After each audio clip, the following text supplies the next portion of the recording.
اعوذ باللہ من الشیطان الرجیم بسم اللہ الرحمن الرحیم۔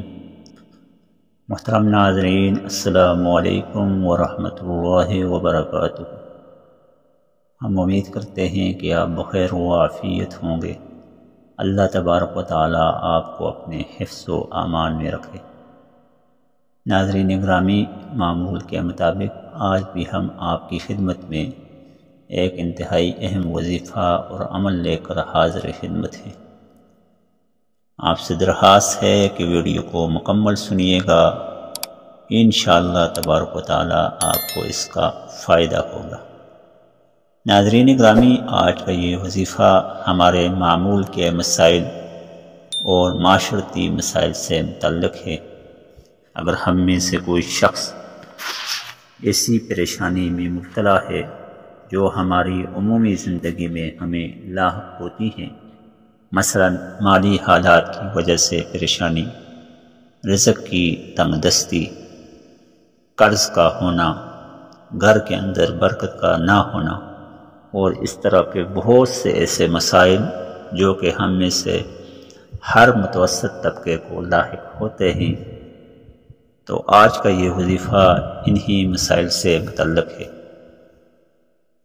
آج کے اس وظیفے کو سننے کے بعد آپ جہاں اپنے لیے معاشرتی مسائل کا حل تلاش کر سکتے ہیں،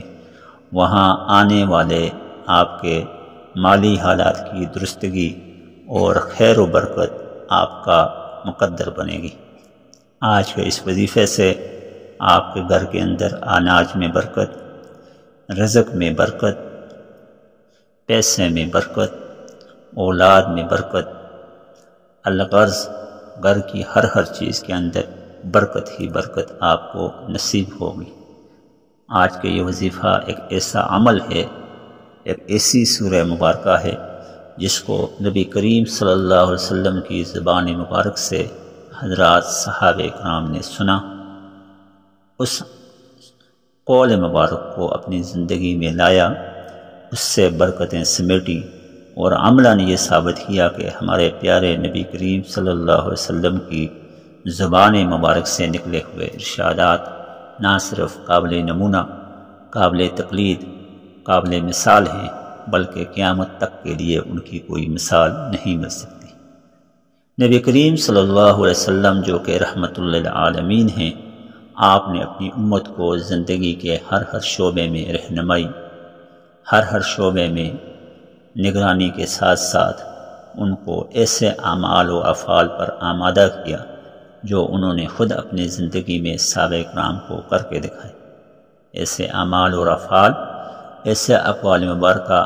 ہماری کتب تاریخ کے اندر، کتب احادیث کے اندر حدیث کے لفظ سے مشہور ہیں۔ حدیث نبی کریم صلی اللہ علیہ وسلم کے قول مبارک، آپ صلی اللہ علیہ وسلم کے فعل مبارک، آپ صلی اللہ علیہ وسلم کی طرف سے دیے گئے حکم یا کسی صحابی کے عمل جس کے اوپر آپ صلی اللہ علیہ وسلم نے سکوت اختیار کیا ہو، وہ حدیث کے زمرے میں آتی ہے۔ آج بھی آپ کے سامنے ایک ایسی حدیث بیان کی جائے گی، ایک ایسا واقعہ، ایک ایسا قول مبارک بیان کی جائے گا جس کی مدد سے آپ اپنے لیے خیر و برکت تلاش کر سکتے ہیں۔ ناظرین گرامی، یہ واقعہ ہے خلیفہ سوم حضرت عثمان غنی رضی اللہ تعالیٰ عنہ کے دور خلافت کا۔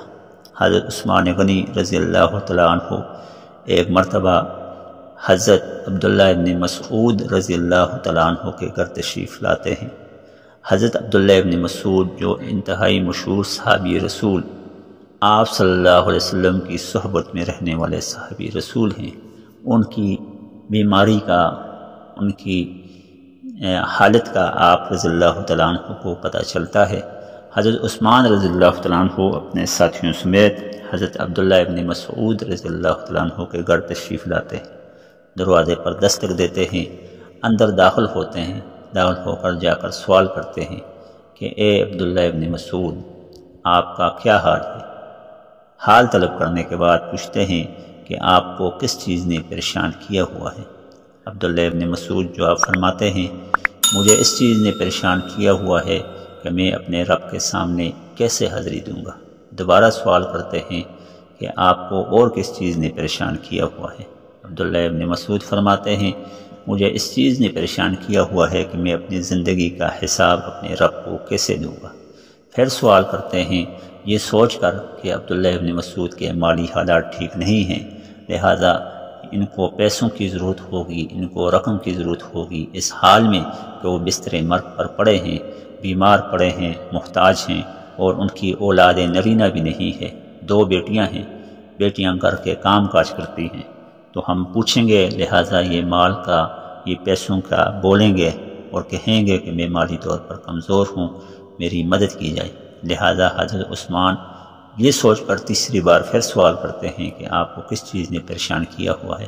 تو حضرت عثمان رضی اللہ تعالیٰ عنہ کے سوال پر عبداللہ ابن مسعود رضی اللہ تعالیٰ عنہ فرماتے ہیں کہ مجھے اس چیز نے پریشان کیا ہوا ہے کہ میں اپنے نبی کے ساتھ کیسے ملوں گا، کیسے یہ سفر طے کر کے اپنے نبی سے جا ملوں گا، مجھے یہ غم کھائی جا رہا ہے۔ اس کے بعد حضرت عثمان تھوڑی دیر خاموش ہوتے ہیں اور اس کے بعد دوبارہ پوچھتے ہیں کہ اے عبداللہ، آپ نیک ہیں،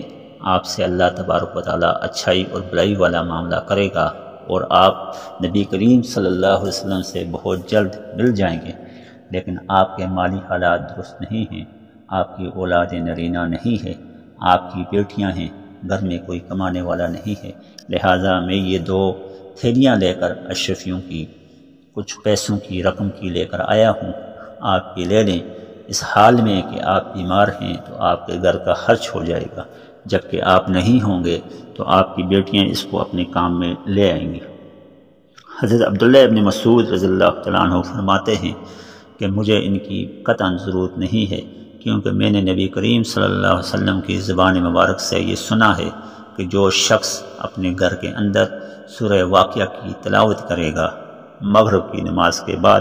شام کے وقت اس کی تلاوت کرے گا، اس کے گھر کے اندر کبھی برکت ختم نہیں ہوگی۔ عبداللہ ابن مسعود مزید فرماتے ہیں میں نے جس دن سے یہ نبی کی زبان مبارک سے یہ سنا ہے، اس دن سے لے کر آج تک میں نے اس سورہ مبارکہ کو نہیں چھوڑا۔ میری بیٹیوں کو تلقین کی گئی، میری بیوی کو تلقین کی گئی، لہٰذا وہ بھی اس کی تلاوت کرتی ہیں۔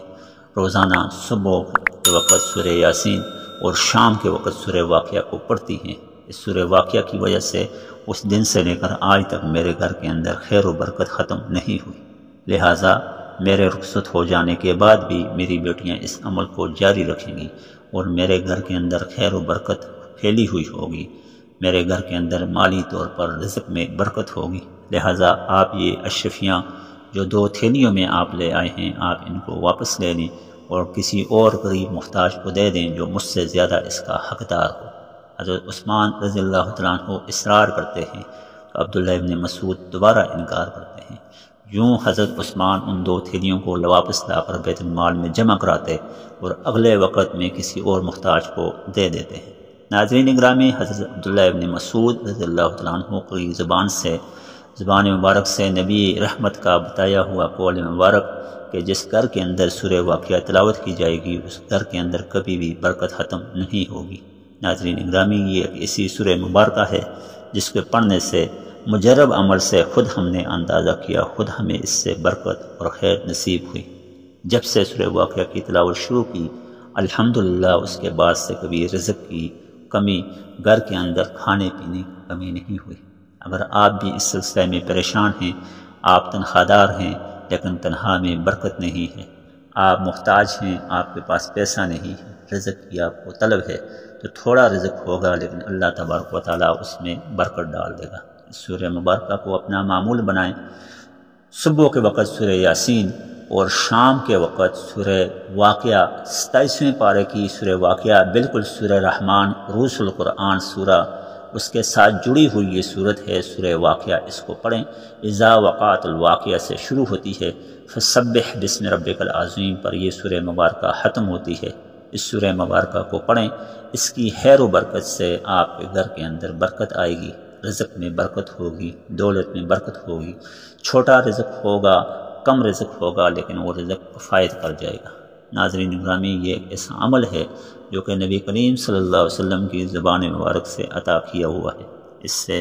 آپ کے رزق میں برکت، مالی حالات کی درستگی، دولت کی فراوانی کے ساتھ ساتھ آپ کی عمر میں بھی برکت نصیب ہوگی۔ ناظرین گرامی، اس سورہ مبارکہ کو یاد کریں، حفظ کریں، اور نہ صرف خود پڑھیں بلکہ گھر کے اندر اپنی خواتین، ہماری امائیں بہنیں جو کہ کچن کے اندر کام کرتی ہیں، گھر کے کام کاج میں مصروف ہوتی ہیں، ان سے صرف اور صرف 5 منٹ نکلوائیں۔ مغرب کی نماز کے بعد ان کو مصلی پہ بٹھائیں، ان سے سورہ واقعہ کی تلاوت کریں، اہتمام کے ساتھ اس کا تلاوت کریں، اور 1 مہینے کے بعد، 2 مہینے کے بعد، 3 مہینے کے بعد آپ ان کا اثر خود اپنی آنکھوں سے دیکھ لیں گے۔ یہ ایسا مجرب عمل ہے جس کی وجہ سے بہت سے ضرورت مندوں کی ضرورت پوری ہوئی، بہت سے حاجت رواؤں کی حاجت پوری ہوئی، بہت سے قرض داروں کے قرض میں کمی آئی، بہت سے مالی مشکلات میں ڈوبے ہوئے لوگوں کے مال میں، اولاد میں، رزق میں برکت ہوئی۔ اللہ تبارک و تعالی ہم سب کا حامی و ناصر ہو۔ اللہ تبارک و تعالی ہم سب کو مالی طور پر، جانی طور پر، ہر حوالے سے مخلوق میں ممتاز رکھے، اور اللہ تبارک و تعالی اپنے ہاں ہمارا مرتبہ، ہمارے قدر و منزلت اپنے ہاں بڑھائے۔ نبی کریم صلی اللہ علیہ وسلم کی شفاعت کے صدقے بروز قیامت ہمیں کوثر عطا فرمائے، اور ہمیشہ ہمیشہ کے لیے اپنے دربار میں اپنے پیارے نبی کے ساتھ ہمارا حشر فرمائے۔ حاضر ہوں گے کل ایک نئے وظیفے کے ساتھ۔ السلام علیکم ورحمۃ اللہ وبرکاتہ۔